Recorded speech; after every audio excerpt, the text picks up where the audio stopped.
जय हिंद दोस्तों, मैं निधि बेन चौहान। आज हम करेंगे क्लास 12 का 1.1 का क्वेश्चन नंबर 14। इसमें हमें दिया गया है let L be the set of all lines in X Y plane and R be the relation in L defined as R बराबर L1 L2 such that L1 is parallel to L2। Okay, तो चलिए question को करना शुरू करते हैं। कोई x Y plane है, जैसे इस तरह से, ये हम एक्स वाई यहाँ पे, ये है x और ये है y। ठीक है, ये प्लेन है। जिस तरीके से ये माना है, इसके अंदर कहा गया है कि एक सेट है ऑल लाइंस का, जितनी भी लाइनें हैं यहाँ खींची जा सकती हैं। देखो यहाँ पे हम एक लाइन खींचेंगे और ये दूसरी लाइन खींच देंगे। ठीक है, जितनी भी लाइनें यहाँ खींची जा सकती हैं, इसका एक सेट दिया गया है। L1 और L2 दो लाइन हैं, ये है हमारी L1 और ये है यहाँ पे L2। ओके, दो लाइन के बीच का रिलेशन दिया गया है। L1 लाइन L2 के पैरेलल है। देखो यहाँ पे ये गिवन है कि L1 is parallel to L2। ठीक है, तो यहाँ पे मैंने दो लाइन बनाई हैं, L1 एक है और L2 है। तो क्या ये इक्विवेलेंस है? देखिए यहाँ पे दिया गया है, क्या ये इक्विवेलेंट रिलेशन है? ठीक है, तो पहले हमें प्रूव करना है कि ये इक्विवेलेंट रिलेशन है या नहीं। अब इक्विवेलेंट कौन सा होता है? जो रेफ्लेक्सिव भी हो, सिमेट्रिक भी हो और ट्रांजिटिव भी हो। तो पहले हम देख लेते हैं कि क्या ये इक्विवेलेंस रिलेशन बनता है या नहीं। ठीक है, तो आर के अंदर हमें दिया गया है, रिलेशन के अंदर आर बराबर L1 L2 such that L1 is parallel L2। Okay, ये हमें रिलेशन के अंदर दिया गया है। तो यहाँ पे जो हमारे रिलेशन बनेंगे वो क्या बनेंगे? पेयर जो बनेंगे, देखो किस तरह से पेयर बनते हैं हमारे। हम इस तरह से क्रॉस प्रोडक्ट करके हमेशा रिलेशन बनाते हैं। L1 L2 L1 L2। L1 का L1 के साथ भी हो सकता है और L2 के साथ भी, L2 का L1 के साथ और L2 का L2 के साथ भी रिलेशन हो सकता है। ठीक है, तो यहाँ पे जो हमारे पेयर बनेंगे L1 L1 L1 L2 L2 L1 और L2 L2, ये हमारे बन जाएंगे यहाँ पर पेयर्स। अब सबसे पहले हमें देखना है रेफ्लेक्सिव।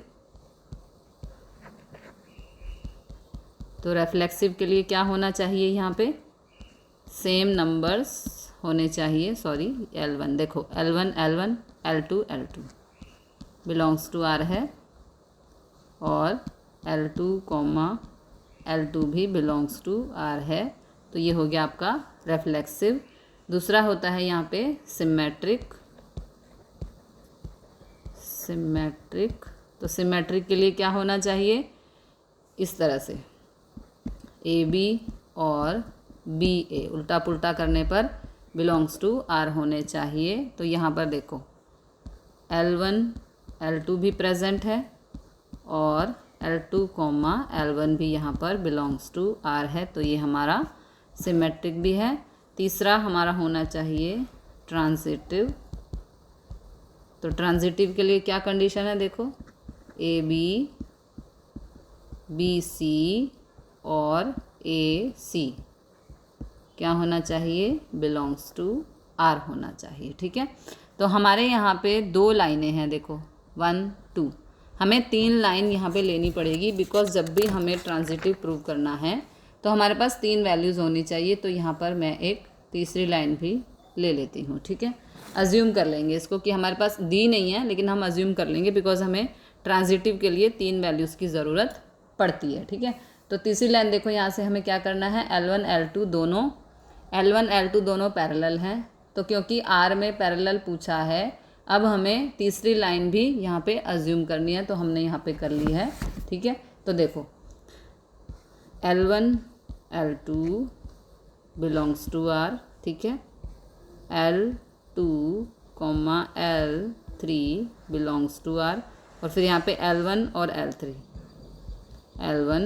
L3 भी क्या हो जाएगा? Belongs to R। तो ये हमारा यहाँ पे ट्रांजिटिव भी प्रूव हो गया। अभी रेफ्लेक्सिव भी हो गया, सिमेट्रिक भी हो गया और ट्रांजिटिव भी हो गया। तो yes, it is an equivalent relation. ठीक है, हमें वो सेट ऑफ लाइन बतानी है। तो ये देखो, ये हमारा प्रूव हो चुका है। Yes it is equivalent relation.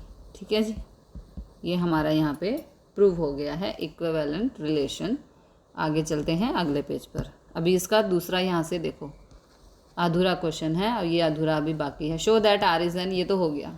ठीक है, find the set of all lines related to the line y बराबर 2x + 4। अब तो हमें देखो सेट ऑफ लाइन बतानी है जो लाइन y बराबर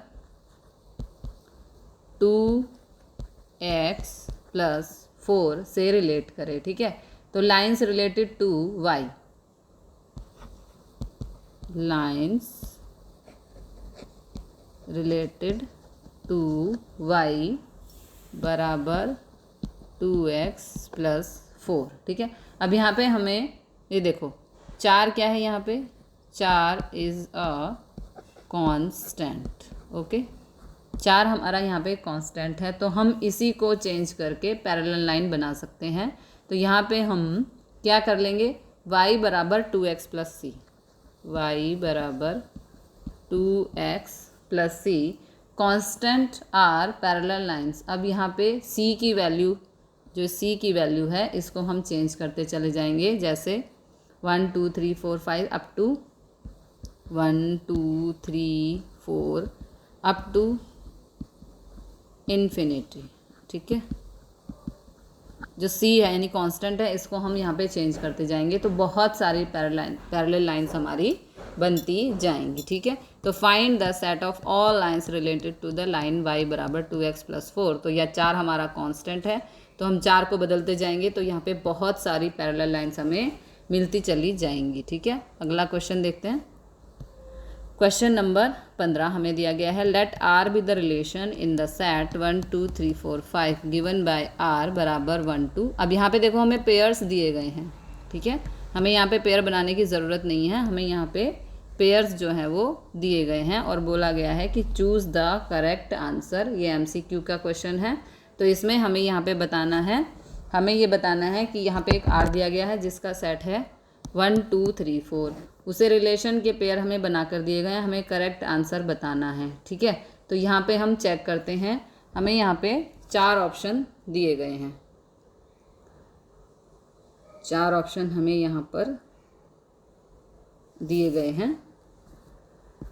तो सबसे पहला जो देखो हमारा रिलेशन है A, वो हमें दिया गया है R is reflexive and symmetric। ठीक है, but not transitive, but not transitive. Okay, तो ये हमारा पहला ऑप्शन है। तो इसके लिए देखो हम क्या करेंगे, हमें यहाँ रिलेशन दिया गया है R इज़ रेफ्लेक्सिव, चेक करते हैं जो हमारा रिलेशन है क्या ये रेफ्लेक्सिव है या नहीं, तो हम चेक करते हैं। तो रेफ्लेक्सिव के लिए क्या होता है कंडीशन, एक जैसे नंबर हमारे पेयर में प्रेजेंट होने चाहिए। तो यहाँ पे देखो 1 1 2 2 प्रेजेंट हैं, तो ये हो गया हमारा बिलोंग्स टू R है, तो ये हो गया हमारा रेफ्लेक्सिव। अब इसमें यही बोला गया है कि R रेफ्लेक्सिव एंड सिमेट्रिक, और वो कह रहा है कि भाई सिमेट्रिक भी है। तो सिमेट्रिक के लिए देखो यहाँ पे क्या क्या होना चाहिए, सिमेट्रिक के लिए क्या होना चाहिए 1 2 और 2 1 बिलोंग्स टू R। ठीक है, जैसे 1 2 और इसको उल्टा कर दो 2 1, तो ये बिलोंग्स टू R होने चाहिए, तो प्रेजेंट होना चाहिए। तो यहाँ पे देखो चेक करते हैं, ऐसी कोई वैल्यू प्रेजेंट है तो ये सिमेट्रिक नहीं है। देखो 1 2 2 2 1 1 4 4 1 3, यहाँ पे कोई ऐसी वैल्यू प्रेजेंट नहीं है, तो ये सिमेट्रिक नहीं है। ठीक है, अब इसने यही बोला है ना कि ये सिमेट्रिक होना चाहिए, तो ए हमारा ऑप्शन जो है वो रॉन्ग है। ठीक है, दूसरा हमें बोला गया है यहाँ पर कि जो बी ऑप्शन है उसमें हमें दिया गया है R इज रेफ्लेक्सिव। ठीक है, R is reflexive and transitive but not symmetric, but not symmetric. Okay, अब हम ये पहले ही प्रूव कर चुके हैं कि ये नॉट सिमेट्रिक तो है ही, लेकिन रेफ्लेक्सिव है। यहाँ पे हमने ट्रांजिटिव अभी तक चेक नहीं किया है, ठीक है। तो आर इज रेफ्लेक्सिव। रेफ्लेक्सिव देखो कैसे होता है, रेफ्लेक्सिव हम पहले ही प्रूव कर चुके हैं कि यस इट इज़ रेफ्लेक्सिव, ठीक है। इसके लिए क्या क्या वैल्यूज़ होनी चाहिए, सेम वैल्यूज़ एक ही साथ होनी चाहिए। तो ये बिलोंग्स टू आर है, तो ये बोल रहा है कि रिलेशन इज़ रेफ्लेक्सिव। हाँ, ये रेफ्लेक्सिव तो हो गया। ट्रांजिटिव भी होना चाहिए, ठीक है। तो ट्रांजिटिव ध्यान से देखो यहाँ पे, ट्रांजिटिव। सिमेट्रिक तो ये नहीं है, ये हम पहले ही प्रूव कर चुके हैं, ठीक है। तो यहाँ पे ट्रांजिटिव ध्यान से देखो, कोई पेयर हमारा यहाँ पे बन रहा है ट्रांजिटिव। क्या पेयर बन रहा है हमारा यहाँ पे, 1 3 और 3 2, ठीक है। लास्ट एलिमेंट यानी कि देखो पहले पेयर में लास्ट एलिमेंट और दूसरे पेयर में फर्स्ट एलिमेंट जो है हमारा वो बराबर होना चाहिए, और जो दूसरे हैं यानी कि ये और ये दोनों अलग अलग होने चाहिए, ठीक है। पहले जो लास्ट एलिमेंट यानी कि जो पहले पेयर में है वो लास्ट एलिमेंट और दूसरे पेयर में पहला एलिमेंट बिल्कुल बराबर होने चाहिए, और ये वाले दोनों नंबर्स अलग अलग होने चाहिए, ठीक है। तो इस तरह से यहाँ पे देखो 1 3 3 2 और 1 1 और 2 बिलोंग्स टू आर है, तो यस इट इज़ ट्रांजिटिव। तो यही तो इसने पूछा कि R is reflexive and transitive होना चाहिए बट सिमेट्रिक नहीं होना चाहिए। तो B is the correct answer. Okay, जो हमारा बी ऑप्शन है ये हमारा करेक्ट आंसर है। अगला देखते हैं क्वेश्चन नंबर 16। इसमें हमें बोला गया है let R be the relation in the set and given by R A B, A बराबर बी, यहाँ पे ये माइनस है 2, और जो b बड़ा है वो b जो है हमेशा 6 से बड़ा होना चाहिए। तो चूज़ द करेक्ट आंसर, ठीक है। तो ए बी का रिलेशन हमें यहाँ पे दिया गया है, b की वैल्यू बड़ी होनी चाहिए हमेशा 6 से। तो हमें पेयर बताना है कौन सा करेक्ट है।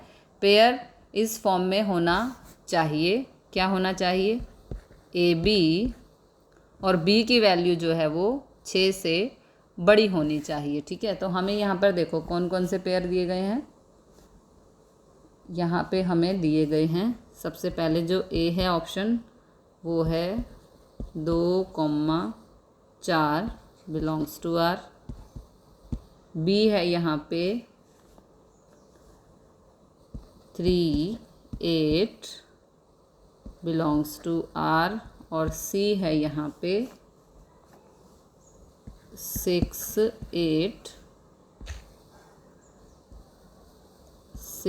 8 बिलोंग्स टू आर, और डी ऑप्शन है यहाँ पे 8 7 बिलोंग्स टू आर। अब हमें बताना है कि कौन सा हमारा करेक्ट आंसर है। तो देखो ये ए है, ये बी है, सभी में ए की वैल्यू है और बी की वैल्यू है, ठीक है। तो सबसे पहले हम ए को चेक कर लेते हैं। देखो यहाँ पे पहला ऑप्शन रॉन्ग है, पहला ऑप्शन तो वैसे ही रॉन्ग है क्योंकि जो बी की वैल्यू है वो हमेशा 6 से बड़ी होनी चाहिए, ठीक है। इस फॉर्म में होगा ए बी 6, बी की वैल्यू 6 से बड़ी होनी चाहिए, तो पहला ऑप्शन रॉन्ग है। 6 की वैल्यू 4 दी है, देखो है ना।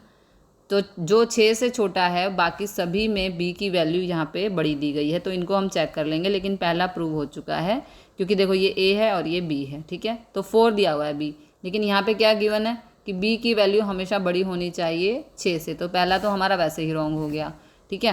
तो हम दूसरा देख लेते हैं, ए बराबर 3 और बी बराबर 8, ठीक है। तो यहाँ पे देखो ए की जगह ये जो हमें दिया गया है यहाँ पे रिलेशन, यहाँ पे हम रखेंगे वैल्यूज़ को। ए मतलब ए हो गया हमारा 3 और बी हो गया हमारा यहाँ पे क्या है बी 8 - 2, तो 3 बराबर 8 में से 2 गया तो 6। तो क्या ये दोनों वैल्यू बराबर है, नहीं है, तो इसलिए हमारा दूसरा ऑप्शन भी नहीं हो सकता, पहला भी नहीं हो सकता। अब हम ट्राई करते हैं तीसरे के लिए, ए बराबर 6 और बी बराबर 8, ठीक है। तो ए बराबर 6 यानी कि 6 बराबर बी की जगह हम रखेंगे अभी 8 को -2, तो 6 बराबर 8 में से 2 गया तो 6, आ गए दोनों बराबर। तो इसलिए तीसरा ऑप्शन यानी कि सी ऑप्शन हमारा बिल्कुल करेक्ट आंसर है। तो हम लिखेंगे option C is the correct answer. Okay, तो इस तरह से क्वेश्चन यहाँ ख़त्म हुआ। मिलते हैं अगली वीडियो में अगले क्वेश्चन के साथ। जय हिंद, जय भारत।